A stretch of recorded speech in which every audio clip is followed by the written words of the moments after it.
Welcome to the Locksportscast, episode number 3, What is Locksport? In today's episode, we've got more news of criminals with picks. We ask the question, what is Locksport and what activities does it encompass? And we've got a couple interesting projects by members of the lockpicking subreddit.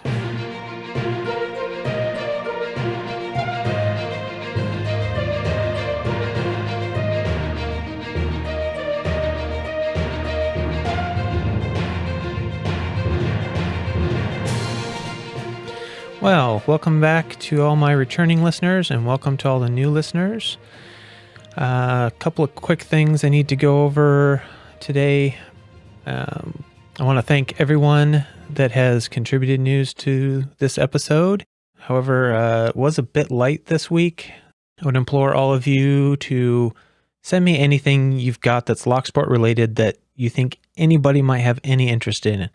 Don't worry about flooding me with emails or whatever. I will sort through it. You never know what you might have that might be perfect to fit in with what I'm already working on for a episode topic, or might go with something I've already got as far as news from somebody else. If I get too much info, no harm done. I'll sort through it. Don't worry about that. Just send me what you got. This podcast can only happen with your support. If you want to try and support the show in some way and you send me in some news and I happen to use it in the podcast, or you support the podcast in some other significant way, I will give you a shout out if you have some sort of YouTube channel, blog, or anything like that that you want me to announce to the listeners. Just let me know in your comment or your email, and I will make sure to get you that shout out. That is how I repay you for helping with the podcast. This week, I want to say a special thank out to Helpful Lockpicker on YouTube for sharing this podcast and my YouTube channel with his listeners. We're trying to work out a way to share information back and forth. If for some reason you don't already subscribe to Helpful Lockpicker, please go check out his YouTube channel. I'll have a link in the description. I know most of you probably, or all of you already do. I know he has like 46,000 subscribers, and for good reason. Among other things, he does his weekly series called the Locksport Update, which is where we kind of cross over.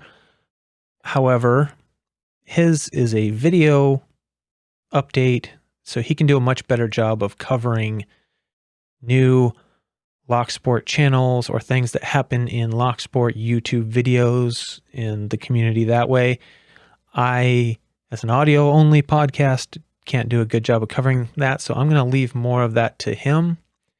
So if you share with me a new channel, if it's in relation to news that I'm going to share, I will share it on here, but otherwise I'm not going to just generally shout out new YouTube channels on here, because that's better for somebody like Helpful or Storylock or any of the other YouTube members to do, because the viewers are already on YouTube. So you can show them a clip or give them the link and they're already on YouTube. It's really easy for them to run over and subscribe. In the podcast, unless they're listening to it on YouTube, it's definitely not as easy. And I can't feature them as well. I can't show images or videos from their channel, and I have to try and spell out their names. So anyway, that's kind of the way that's going to work for me. And I kind of just sidetracked myself. Go check out Helpful Lockpicker. Our shows will kind of differ in ways. I am also, in case you didn't already notice, I'm going to change the day the podcast is released to Monday. It better fits with my schedule. It gives me the weekend to plan, record, and edit, and upload the show so that it's available on Monday morning versus trying to do it so it's available on Sunday morning like I did last week. It's easier if I have the whole weekend to get things prepared.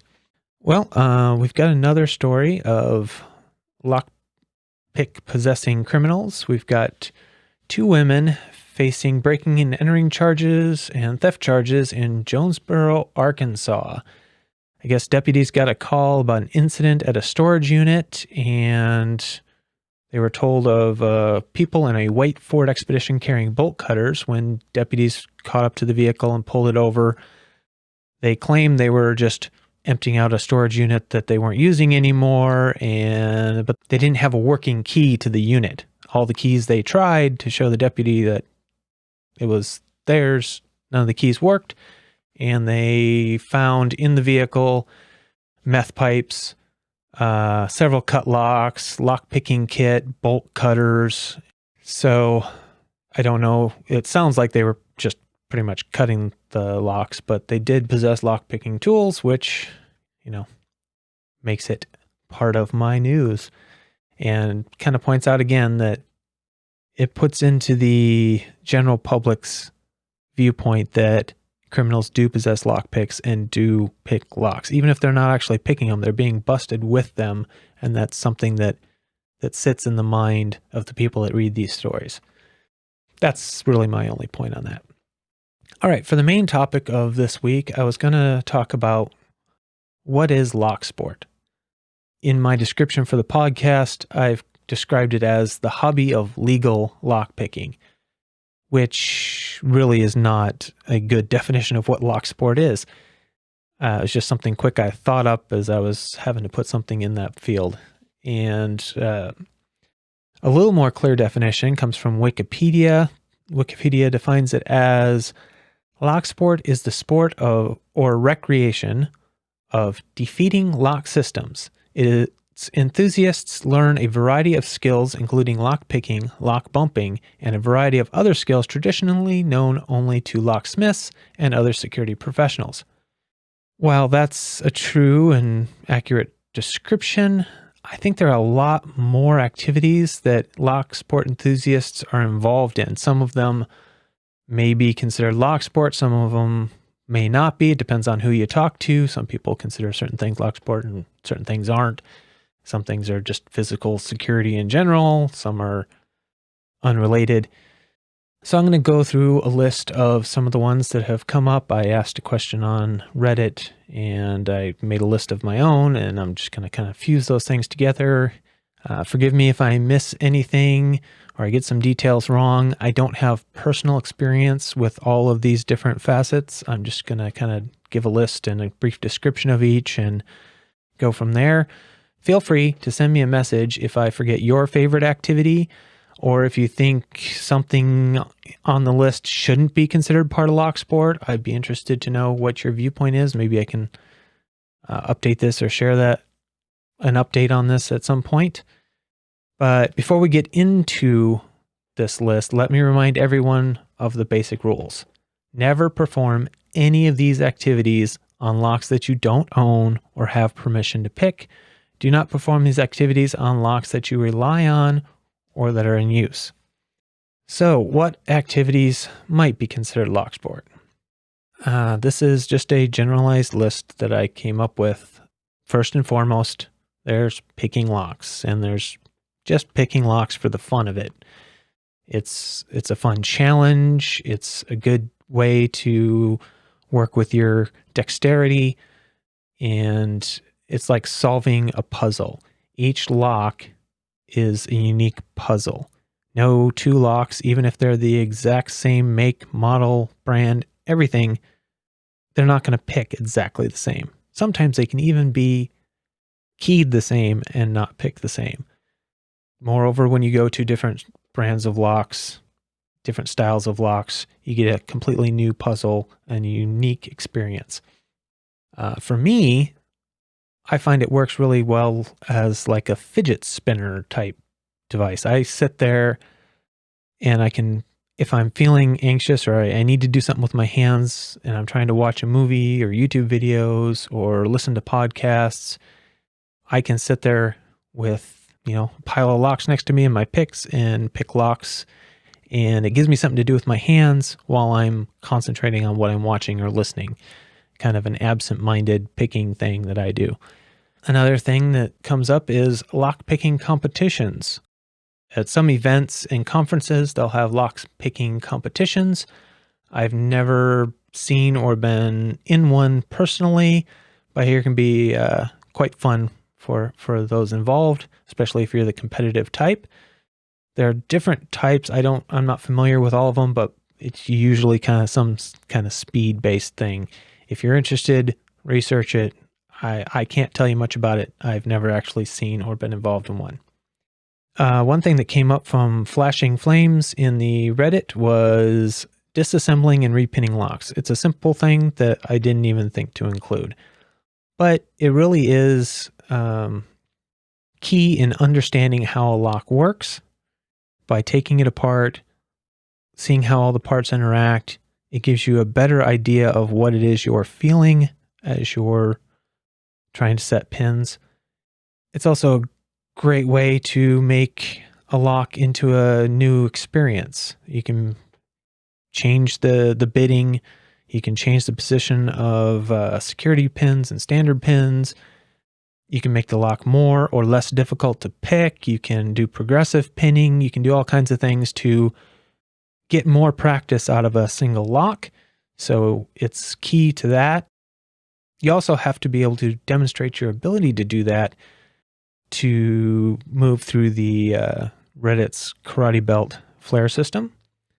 And it leads into the next activity, which is making and picking challenge locks. This is really fun for some people. It's a way to be quite creative, and everybody has their kind of their unique take on how to make challenge locks. Some people enjoy making beautiful custom pins. Some of the ones Lock Noob has made come to mind, his chess pins and stuff like that. Others really stop and think about how the pins are going to interact with other pins, with the keys, with the picks, with they're going to interact in the shear line, and that is kind of the way I go at them. Some people make them to give a lot of feedback, not necessarily to be difficult to pick, but to be a very interesting and fun picking experience. They design a lot of interesting feedback in the way the pins interact. Others will make them very, very difficult to pick. It's all about making it as difficult or as challenging as possible. And some people will, as part of that, will try to deny the picker any relevant feedback or possibly misleading feedback. After these challenge locks are made, they will be sent to other members of the community. Those members then pick them, and usually if you're doing it on video, you pick it and you disassemble it and you show kind of what's inside to show you didn't change it. But after you've done your picking of it, it's generally understood that you're going to pass them on to other members of the community. There's a whole trading system involved where, you box up some challenge locks, you send them on to another picker, they exchange with you some others that hopefully you haven't picked, and that way you get to play with some more, and they work their way through the lock picking community that way. Another interesting one that I haven't tried yet, but it's making cutaway locks.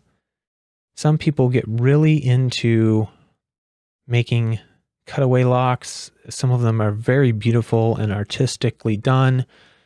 It's kind of an art and a very practiced skill to remove enough of the lock to expose the inner workings while keeping the lock functional. When done well, it's a work of art. Being able to see some of these high security mechanisms in locks just working their magic, it's impressive. I've seen some pictures, some absolutely beautiful work. Most of the pictures I've seen were created by Supalama on the Lockpicking Reddit or the Lockpickers United Discord. That's kind of his specialty, and he usually has quite a back catalog of people waiting for him to make them because he does such an excellent job. So if you have a chance, go check out some of his work. Another part of Locksport that some people really enjoy is decoding combination locks. It's kind of the equivalent of picking, but for a combination lock. It's not something I'm heavily involved in. There is a YouTuber that does a lot of combination padlocks. I believe was it Potty 314 on YouTube? I'm not exactly sure. I'll find it and put a link in the description or in the show notes for the podcast. If you want to go check his channel out, he is an expert at decoding lots of different types of combination locks, mostly padlock type combination locks. And if you watch his videos, you can get a really good feel for how to deal with most different types. But it is, just like picking, it is very much a practiced skill. It's something you have to get some experience and some practice with to be very good at. In a related skill is that of safe cracking or safe lock manipulation. Safe locks are another type of puzzle, but they're actually a very different type of puzzle from a keyed lock. And in a way, they're much more difficult than your usual combination padlock. Some of them aren't. Some of the cheap ones are really easy. I have one personally here that I can open in a few seconds without any work whatsoever. But I also have one safe lock here that I still haven't properly decoded. For most people, it takes quite a bit of time and patience to open a good quality safe lock. The process usually involves carefully manipulating the wheels in very specific patterns while graphing your observations, looking for very specific things in your graph, making assumptions about that, and moving on to more graphing and manipulating until you work through what the actual combination is. Like I said, I'm not real successful at this. I haven't actually given it a whole lot of time. It's something I do want to work on more in the future. Then there is another fun part of Locksport for some is tool making. It's necessary for some locks. If you've got some really high security locks, especially one that hasn't been picked before or hasn't been picked often, there probably isn't a tool that readily exists to help you open it. So you end up making your own. So tool making it's pretty wide ranging. It can be as simple as making basic lock picks from very basic materials like shim stock or wiper inserts.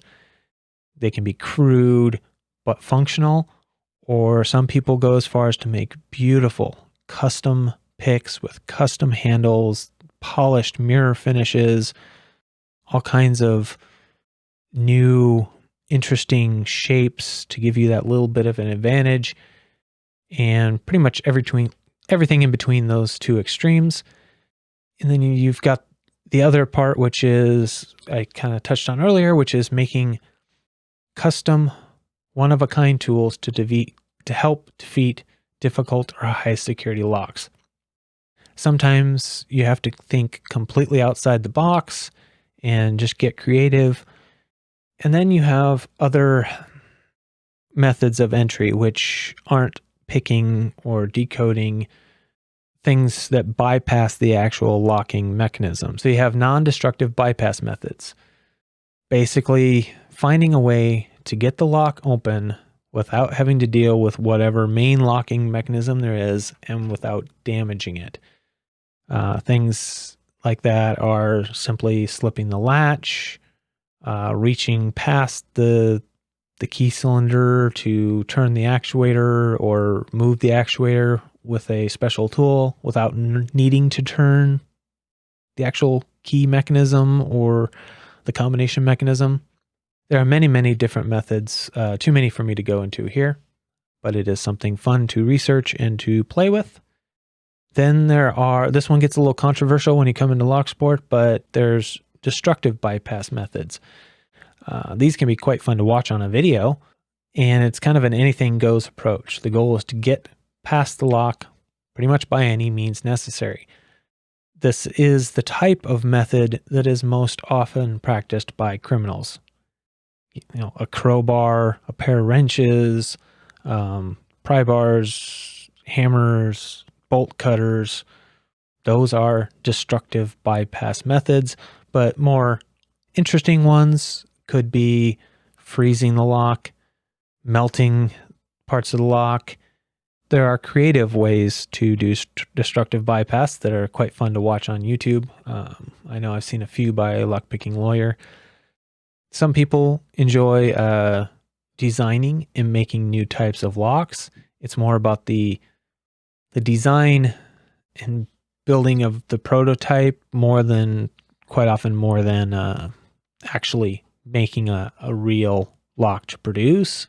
But it's kind of a creative thought challenge, but it could lead to a new successful lock design. You never know.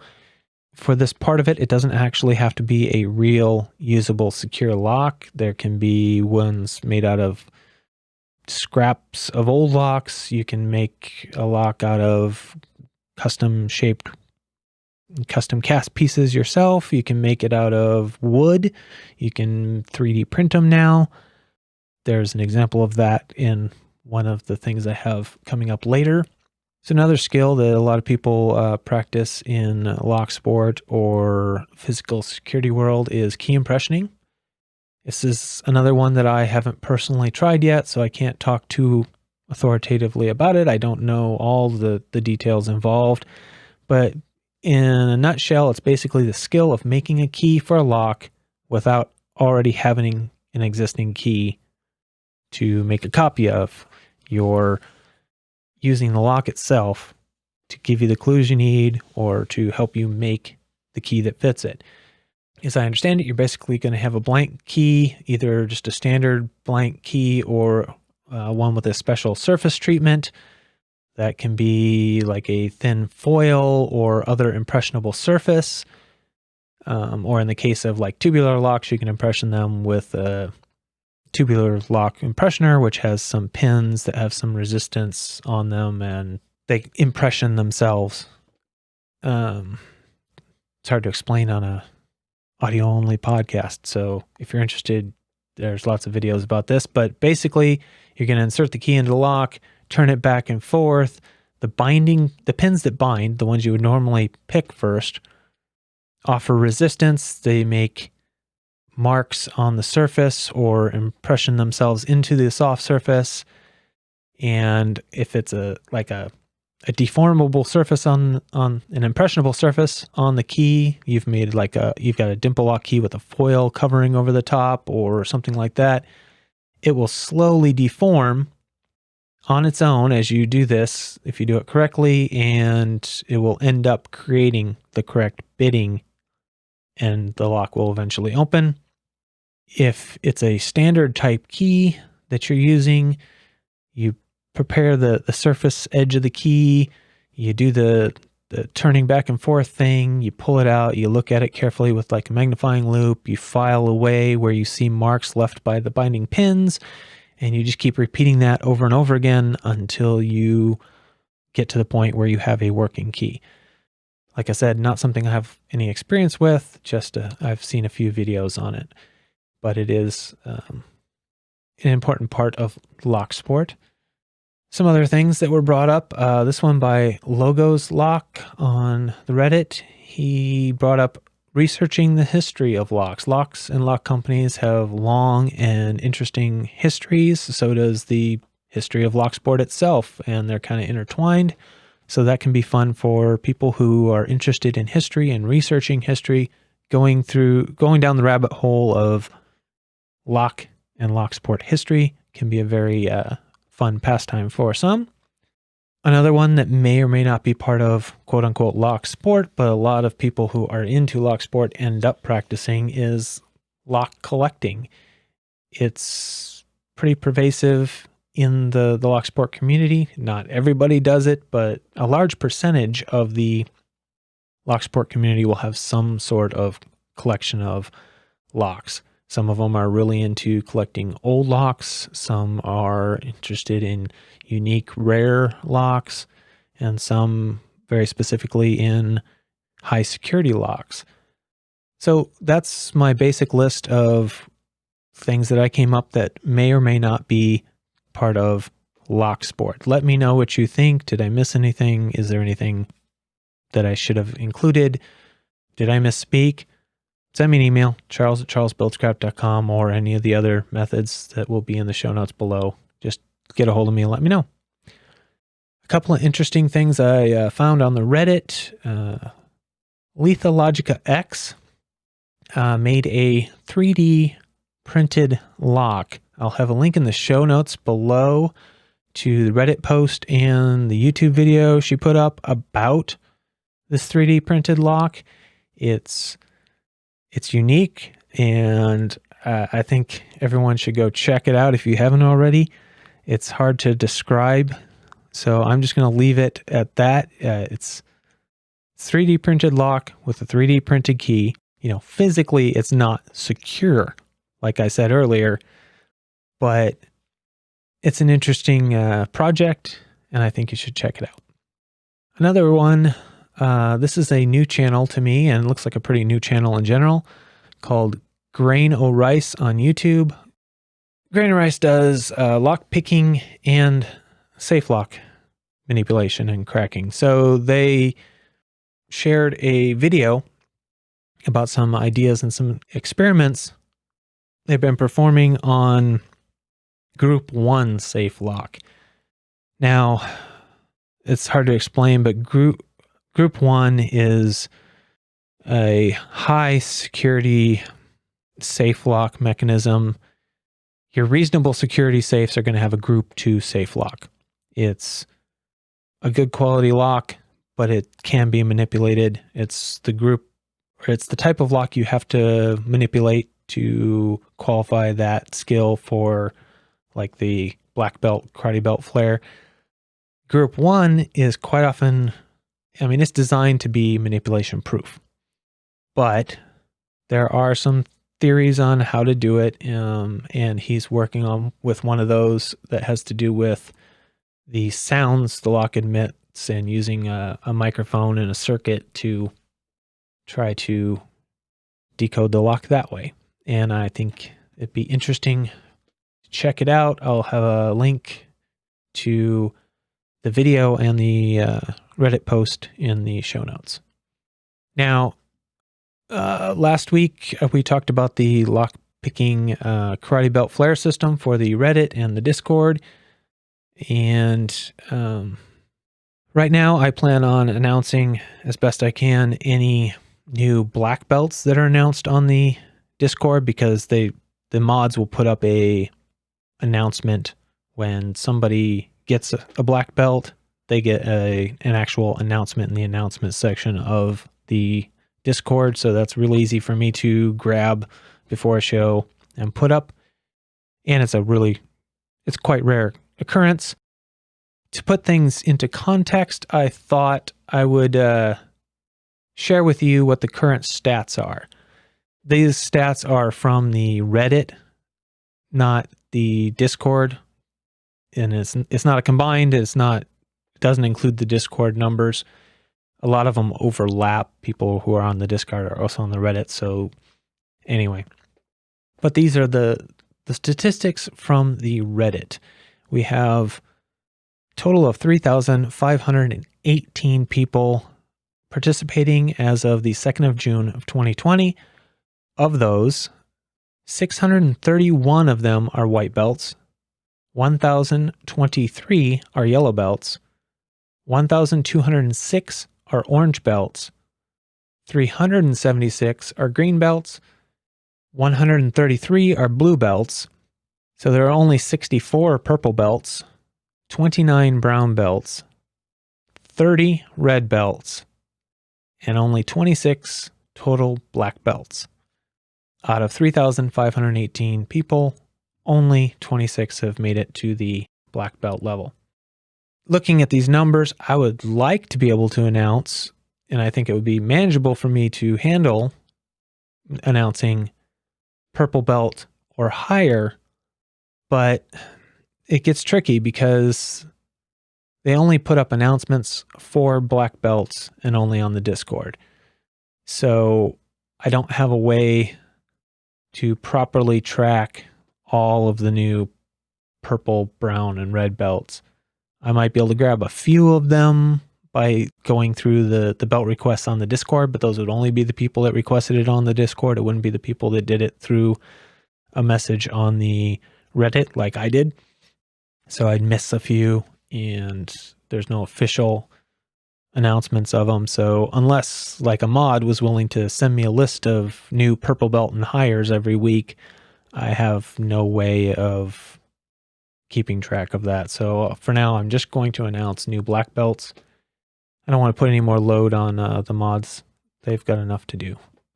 All right, on to giveaways. This week, I got an email from Rune Picker on YouTube. Link in the description or show notes below. He wanted to let everyone know that he is close to his first milestone of 100 subscribers. And he's planning on doing a 4th of July giveaway bash. The giveaway will contain a Sparrow's Distatainer pick, a Chinese Distatainer lock, an all-brass Medico biaxial with key and original box, and an all-brass AMS 100 lock. So check out Rune Picker's channel. Go to the link in the show notes and check that out. Then, as usual, Starry Lock is still doing his Shout Out Monday series, and he'll keep doing that for a while. I don't know exactly how long, but it's still going on, where he does the shout out for a channel with fewer than 100 subscribers. And he tries to incentivize people to subscribe to that channel by having a giveaway for a Law Lock Tools gift certificate. And he's given me permission to keep announcing that as long as it's going on and as long as I have time in the show to do so. So I'm going to keep doing that. And I'm still doing my Pack Lock a Month giveaway, where I give away one of my custom pack locks every month for the year of 2020. So you can go to my channel, check out the description in any one of my videos, and find the rules there. I'd like to thank the following for providing content this week. We have Starry Lock with his giveaway information, Lethal Logica X for the information that she shared on Reddit and her YouTube channel, and the video about her custom made 3D printed lock. Please go check that out. Flashing Flames on Reddit and Logos Lock on Reddit for some of their contributions to my What is Locksport list there. And a special thank you to Helpful Lockpicker again for his shout out and feature of my podcast and YouTube channel on his YouTube channel. So if by some weird happenstance you don't already know who he is and have subscribed, please go check him out. Remember, this podcast can't exist without your support, so please keep sending in your news, links, and giveaways to Charles at charlesbuildscrap.com or any of the contact methods I have listed in the show notes below. Thank you. Remember, keep it legal, and please follow the Locksport rules. Till next week, bye.